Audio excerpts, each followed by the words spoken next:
Bonjour à tous. Bonjour à tous.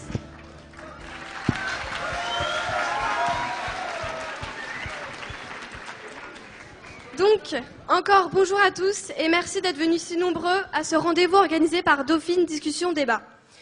Aujourd'hui, nous avons le plaisir de recevoir Monsieur Patrick Poivre d'Arvor, ancien présentateur du journal de 20h sur TF1, journaliste et écrivain. Avant de commencer, nous souhaitons remercier notre partenaire Mazars, sans lequel ce débat n'aurait pu avoir lieu, ainsi que l'ensemble de l'équipe de l'audiovisuel de Dauphine qui filmera notre rencontre. J'aimerais tout particulièrement aussi remercier les membres de Dauphine Discussion Débat qui se sont mobilisés pour cet événement.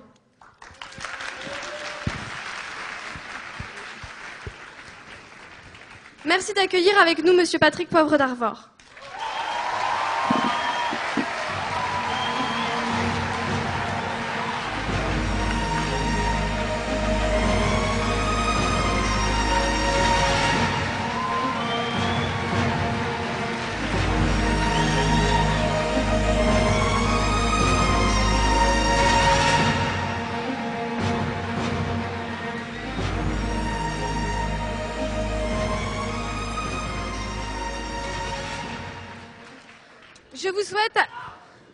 Je vais maintenant laisser le micro à Marie Meruet qui va faire une présentation de notre invité.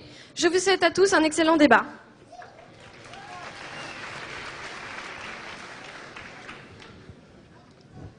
« 20h sonne et votre voix retentit à travers la France.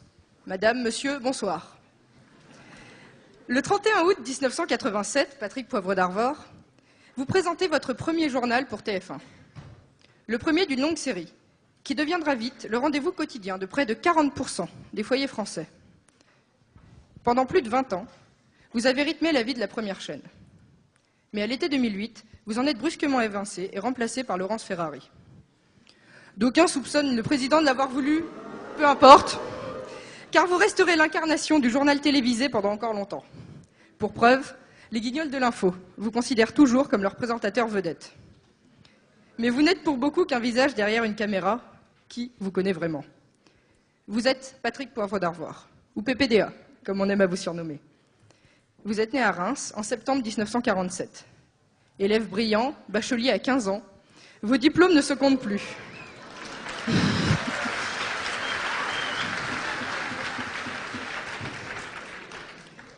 Une licence de droit, puis Sciences Po Paris, le centre de formation des journalistes, et même un passage au Langso pour apprendre le serbo-croate.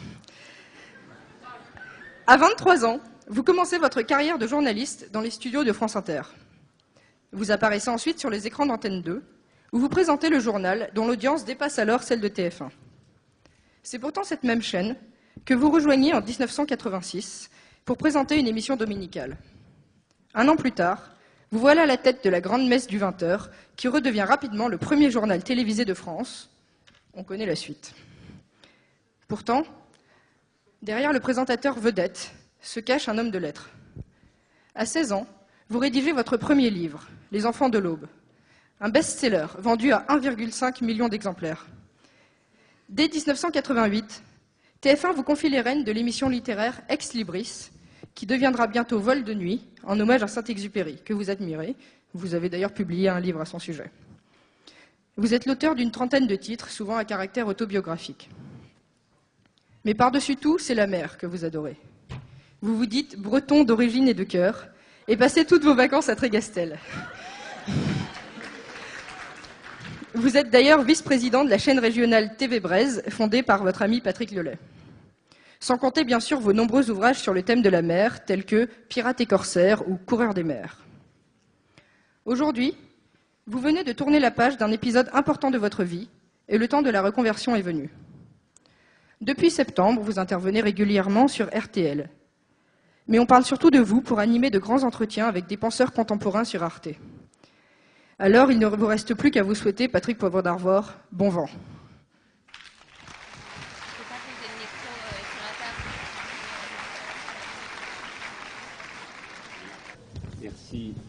Merci madame. Et merci à tous pour cet accueil si chaleureux. Merci aussi pour cette présentation plus brillante, en fait, que la réalité, parce que je n'ai pas fait des études si brillantes que ça, je vous rassure tout de suite. Il m'est arrivé de redoubler, il m'est arrivé de ne pas terminer, il m'est arrivé de ne pas avoir mon diplôme. Donc voilà, je rassure ceux d'entre vous qui connaîtront quelques anicroches tout au long de votre parcours.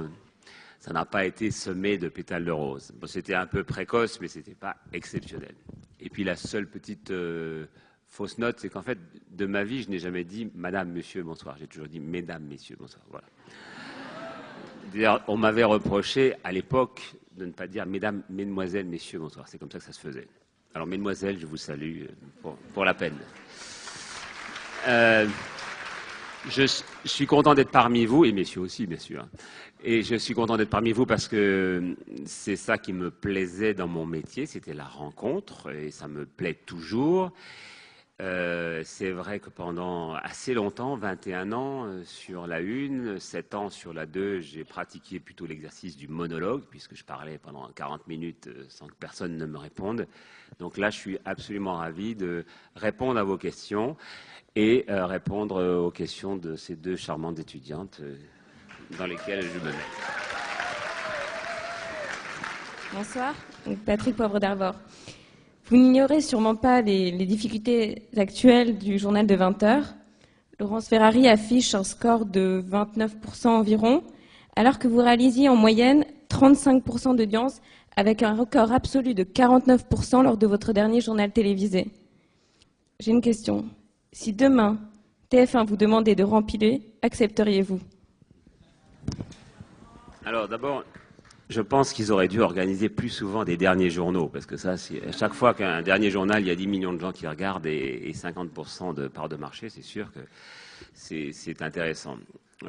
Plus sérieusement, c'était un des orgueils dont on était fiers les uns et les autres au sein de cette chaîne, c'était d'avoir amené l'information à ce niveau-là. Quand j'ai commencé, donc il y a une vingtaine d'années sur la 2, sur la 1, nous étions un petit peu en retard même par rapport à la 2. On avait réussi à rattraper ce retard et on les avait doublés, dépassés, et puis on était arrivé à pratiquement 2 fois le score de la 2, et pourtant il y avait des compétiteurs de très bonne qualité en face.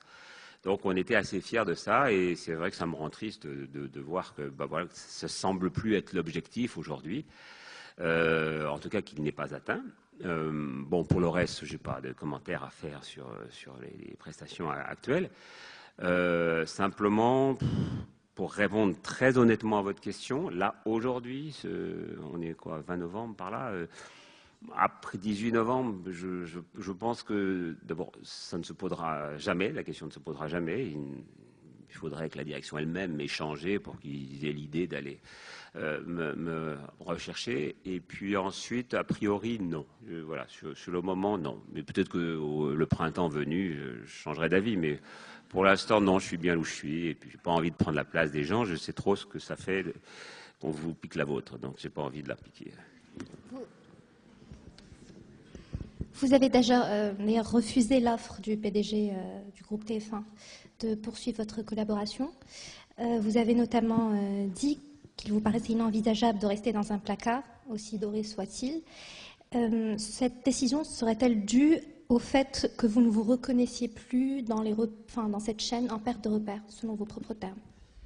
Alors, c'est vrai qu'on m'a fait une étrange proposition. D'abord, après m'avoir annoncé, j'étais le dernier à l'apprendre, que désormais je ne présenterai plus le journal de 20 heures.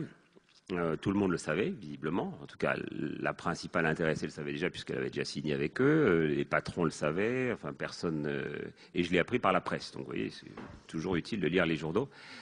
Donc, une fois que vous apprenez ça, on ne peut pas dire que vous arriviez avec des intentions extrêmement amicales vis-à-vis des patrons qui ont eu l'envie de vous licencier. Donc, quand ils essaient après d'habiller la chose en vous disant « oui, mais vous allez rester, vous allez avoir tel ou tel titre ronflant », il faut juste leur rappeler au passage que j'étais déjà directeur délégué de l'information depuis 20 ans, donc ça ne me servait à rien de le devenir, puisque je l'étais déjà, donc c'était gentil. Et puis alors on m'a proposé, ça c'était encore plus croquignolesque, on m'a proposé de piloter la réforme de l'information, dont l'objectif numéro 1 était de me virer, vous voyez, donc c'était le truc c'était vachement fort. Il fallait quand même être assez schizophrène pour se dire, oui, je vais piloter. En effet, c'est une excellente réforme qui passe d'abord par mon éviction. Donc, il est évident que je ne pouvais pas rester un instant de plus avec eux. Voilà.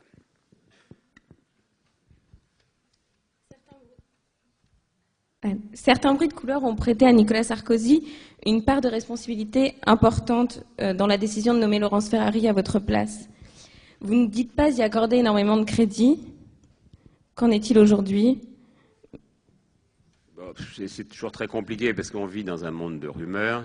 On me rapportait depuis un grand nombre de semaines qu'en effet, il avait émis, sinon ce souhait, en tout cas cet avis, devant plusieurs personnes, devant des journalistes, devant des gens qui me le répétaient. Bon, moi, voilà, il a le droit d'avoir les opinions qu'il a, et moi aussi j'en ai sur lui, sur les autres animateurs, donc ça ne me paraît pas anormal qu'il ait des avis sur la télévision. Il se trouve que je le connais très bien par ailleurs, donc il peut très bien avoir ses avis. Ce qui me gênait plus dans cette affaire, c'est qu'il puisse les imposer, ses avis. Ça, c'est ce qui m'a plus gêné. Et apparemment, à ce stade de l'enquête, parce que pour l'instant c'est assez compliqué, je suis allé le voir quand même, j'ai fait mon enquête de journaliste, donc je lui ai demandé. Il m'a dit qu'il était pour rien. Bon, c'est le président de la République, donc le président a toujours raison. Vous pouvez nous dire un mot sur l'article paru dans Le Monde dimanche dernier, qui affirme que Cécilia Sarkozy, Attias, vous aurait appelé pour vous dire, tu sais, il n'a pas bien supporté ton interview d'il y a un an. Moi, je ne commente pas, non, les conversations personnelles, non. Mais bon, je pense qu'il a dû le dire, oui, certainement, c'est assez vraisemblable. Mais enfin, il dit aussi beaucoup de choses, et puis il a des mouvements d'humeur tout à fait naturels, et ses conseillers connaissent la musique. Simplement, moi, je pense qu'on n'est pas obligé d'aller au-devant de ces désirs du moment, parce qu'on ne sait jamais, les désirs peuvent avoir changé entre-temps, et en l'occurrence, je me demande bien s'ils n'ont pas changé.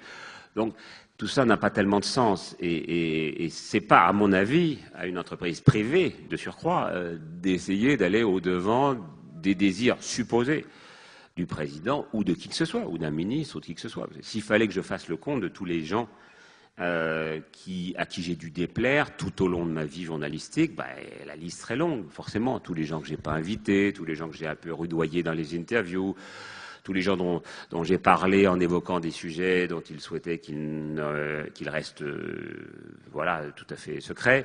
Bon, c'est normal, c'est le rôle du journaliste, et c'est pas le rôle du journaliste en tout cas que d'essayer de complaire ou de satisfaire. Donc voilà.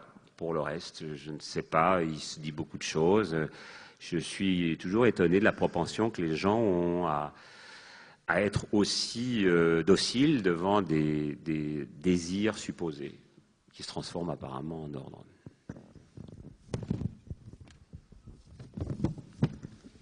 À ce propos, je vous cite, « J'annonçais 2012 comme date butoir, tout en sachant qu'elle serait difficile à tenir, politiquement parlant, compte tenu de la proximité du futur président de la République avec l'ensemble des patrons de presse et de l'audiovisuel. » Donc, finalement, jusqu'à quel point avez-vous été surpris de votre éviction ? Oui, alors ça, c'est un vrai problème. Il se trouve qu'on a aujourd'hui certainement le président de la République qui connaît le mieux les problèmes de la presse, et singulièrement de l'audiovisuel. Alors, c'est pas tout à fait absurde dans la mesure où c'est un homme qui est né avec la télévision, donc qui est vraiment de son siècle, qui a complètement épousé l'instrument, qui adore ça, contrairement à ses prédécesseurs, qui étaient, eux, nés avant la télévision, qui l'ont apprivoisé plus ou moins bien, qui ne l'ont jamais adoré, que ce soit François Mitterrand ou Jacques Chirac. Donc lui, il aime la télévision, il connaît bien le sujet, et je pense qu'il a tout à fait le droit, il a des idées sur le sujet, d'ailleurs assez pertinentes, assez intéressantes. On peut en parler éventuellement sur la réforme de l'audiovisuel. Simplement, c'est vrai qu'il n'est pas obligé non plus d'être directeur des programmes de la 1, de la 2, de la 3, de la 6, ou je ne sais pas combien. Enfin, bon, il faut quand même que chacun a sa place, quoi. Je pense que c'est pas à lui d'imposer des conduites. Bon, est-ce qu'il le veut vraiment? Je suis pas sûr, mais vous savez, parfois, ça se passe dans ce pays depuis je sais pas combien de siècles. Comme vous le savez, on est quand même une vieille monarchie qui a beaucoup de mal à se transformer en république. Je l'ai vu encore hier soir en rentrant. Là, j'ai vu quand un cortège officiel passe, que vous avez des motards qui sont prêts à coups de botte à foutre dans le fossé tous les automobilistes et tous les deux roues dont j'étais, simplement parce que le président ou un ministre rentre chez lui. On voit bien qu'on est dans un pays qui a toujours gardé cette espèce de vieille tradition du fait du prince.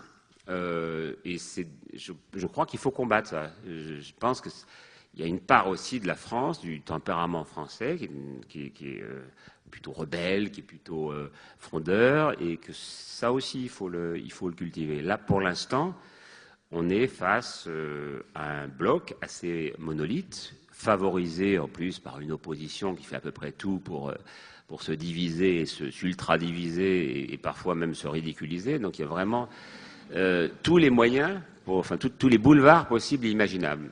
Et moi je pense qu'en fait il faut toujours faire très attention quand on a le pouvoir à ne pas le transformer en abus de pouvoir. Ça c'est quelque chose de vraiment capital, quelles que soient les opinions qu'on peut avoir, et j'ai des opinions politiques, je vote comme chacun, donc voilà, simplement il faut faire attention à tout ce qui ressemble à des abus de pouvoir. Justement, donc vous parlez d'un certain danger.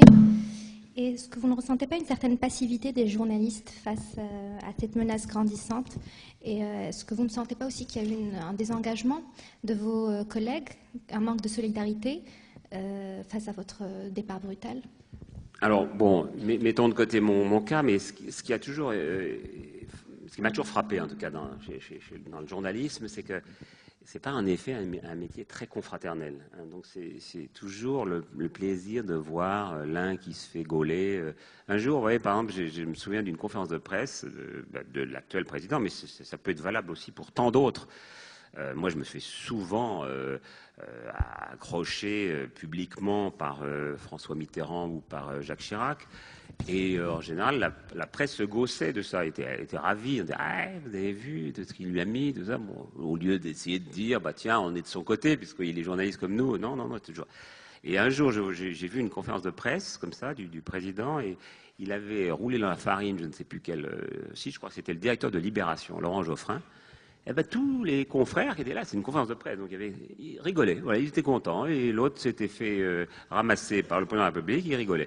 Donc il n'y a aucune solidarité. Vraiment, au contraire, si on peut à chaque fois taper un peu plus sur l'autre, on le fait. Et je pense que c'est une des raisons pour lesquelles d'ailleurs, la presse est si peu puissante dans ce pays, parce qu'elle n'est pas très puissante, hein, contrairement à ce qu'on pense. Pas très puissante, et elle va pas bien. Elle va pas bien, on peut en discuter aussi tout à l'heure. Notamment la presse écrite va pas bien. Il y a en ce moment des états généraux qui sont en train de se préparer, et des rapports qui vont être donnés et qui montrent que justement ce pays a une presse extrêmement peu présente. Songez que, par exemple, au Japon, il y a des quotidiens qui tirent à 13 millions d'exemplaires entre l'édition du matin et l'édition du soir. Et nous, le mieux du mieux, c'est Ouest France, pour parler de la Bretagne, justement, à peine 800 000 pour l'ensemble du département Ouest. Et sur Paris, le meilleur tirage, c'est 350, 400 000. Hein. C'est le Parisien, et derrière, le Figaro, le Monde. Donc c'est tout petit. Et je pense que la presse, contrairement à ce que pensent les politiques, ou ce que disent les politiques, la presse n'est pas assez puissante, n'est pas un contre-pouvoir en tout cas. À ce propos, lorsque Alain Genestard de la rédaction de Paris a été évincé de la rédaction de Paris Match, pour des raisons que personne n'ignore, je crois, ici, est-ce que vous avez regretté de ne pas l'avoir invité justement à votre journal télévisé? Alors,